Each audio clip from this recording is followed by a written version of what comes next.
Shalom, shalom, peuple de Dieu, et bienvenue à la Rhapsodie du lundi 6 décembre 2021. Rhapsodie écrite par le pasteur Chris Oyakilome, et la lecture vous est offerte par les vérités de l'Évangile.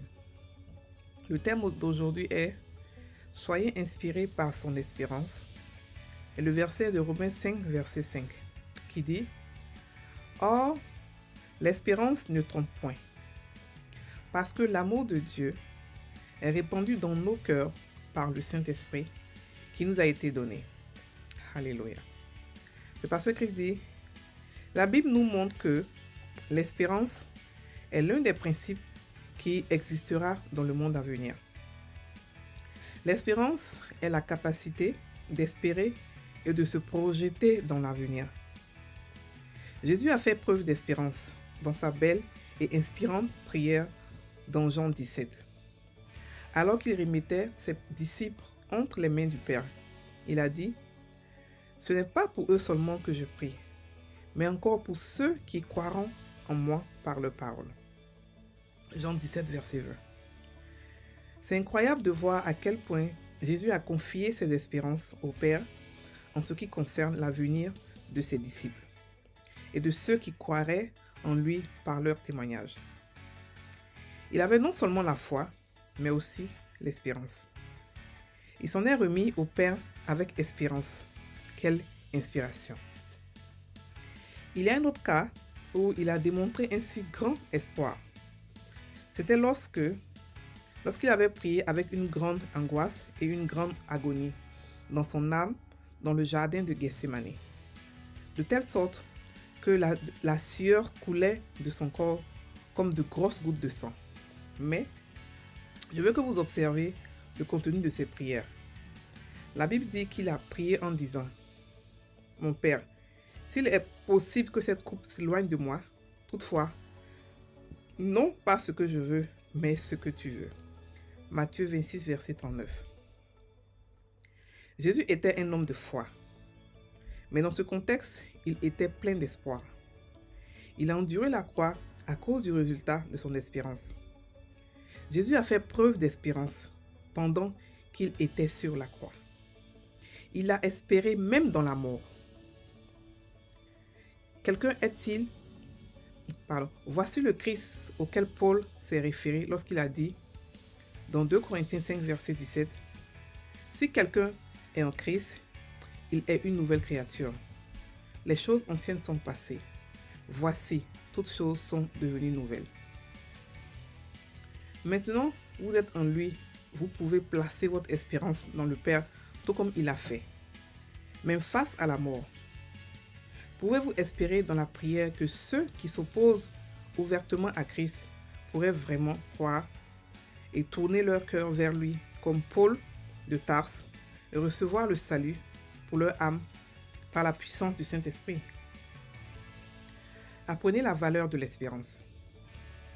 La parole déclare que, Romains 5, verset 5, « L'espérance ne trompe point, parce que l'amour de Dieu est répandu dans nos cœurs par le Saint-Esprit. » Laissez-vous inspirer par son espérance. Cette espérance, la Bible dit d'elle, afin que, par deux choses immanuelles, dans lesquelles il est impossible que Dieu mente, nous trouvions un puissant encouragement, nous dont le seul refuge a été de saisir l'espérance qui nous était proposée. Cette espérance, nous la possédons comme une ancre de l'âme, sûre et solide. Hébreux 6, verset 18 à 19. Alléluia. Fin de la rhapsodie. Donc ici, le pasteur nous parle de l'espérance. Il nous explique l'espérance et comment l'utiliser. Et surtout en qui a placé son espoir.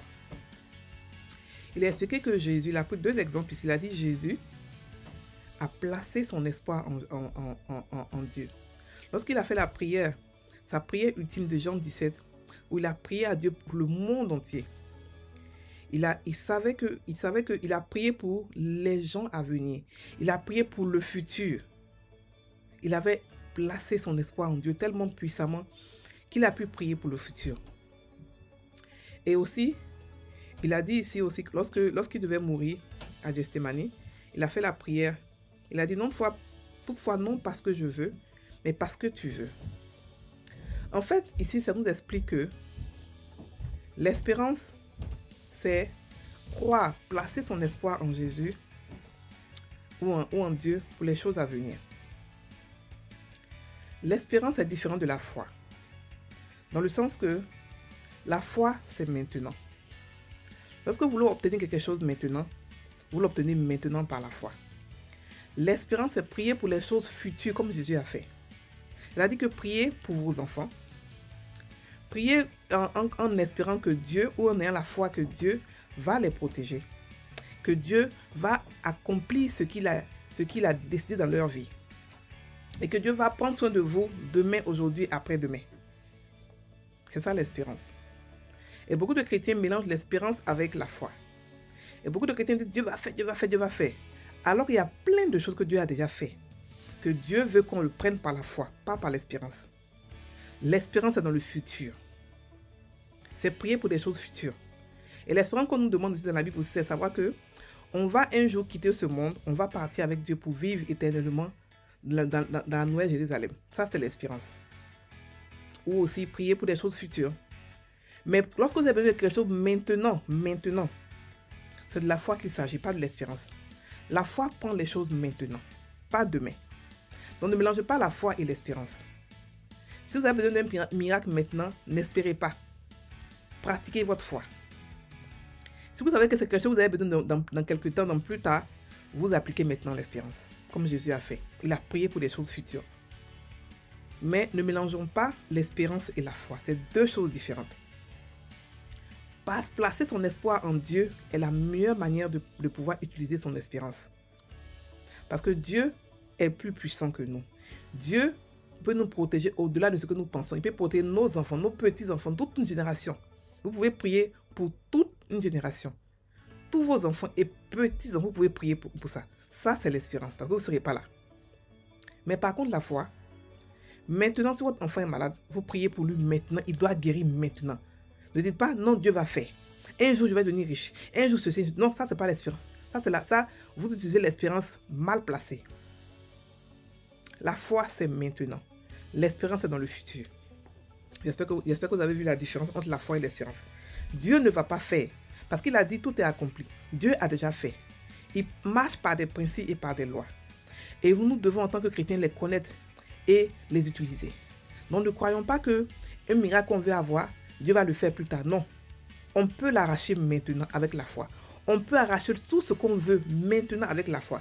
Mais par contre, l'espérance, c'est que dans 5 ans, dans 10 ans, ce que je veux avoir, je vais l'avoir parce que, mais ce que je veux devenir, je vais l'être parce que j'ai l'espérance, mon espoir est en Dieu. Mais maintenant, vous avez besoin maintenant de sortir financièrement de difficultés. Vous avez besoin maintenant des choses urgentes. C'est la foi que vous devez utiliser et pas l'espérance. Alléluia. Voilà. Donc, nous allons maintenant passer à la prière. Cher Père, par ta parole, j'ai bon espoir que mes victoires, mes triomphes et accomplissements sont pour toujours. Je prie pour les âmes du monde entier. Qu'une grande grâce soit dirigée vers elles en cette fin des temps. Et que l'œuvre du salut sera accomplie dans leur vie, alors qu'elles entendent l'évangile, à la louange et à la gloire de ton nom. Alléluia. Soyez bénis, frères et sœurs en Christ. Passez une très bonne journée.